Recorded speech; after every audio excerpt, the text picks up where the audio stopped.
નમસ્કાર મિત્રો, અમારી એપીટી ગુજરાતી ચેનલમાં તમારું સ્વાગત છે।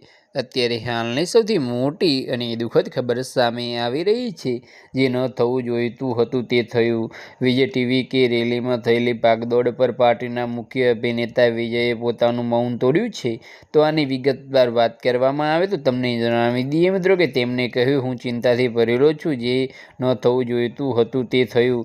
મેં મારા જીવનમાં ક્યારેય આવી પીડાદાયક પરિસ્થિતિનો સામનો કર્યો નથી। તો આની વિગતવાર વાત કરવામાં આવે તો તમને જણાવી દઈએ મિત્રો કે હું પીડિતોને ટૂંક સમયમાં મળીશ। તો આની વિગતવાર વાત કરવામાં આવે તો મુખ્યમંત્રીએ, હું તમને વિનંતી કરું છું કે કૃપા કરી મારા પક્ષના અધિકારીઓને નુકસાન ન પહોંચાડો। તો તમને જણાવી દઈએ મિત્રો કે તમે મારા ઘરે અથવા મારા કાર્યાલયમાં આવી શકો છો। તો બસ આજ માટે આટલું જ। ને મારી યુટ્યુબ ચેનલ પર નવા હોય તો લાઇક, શેર અને સબસ્ક્રાઈબ કરી દેજો। ધન્યવાદ।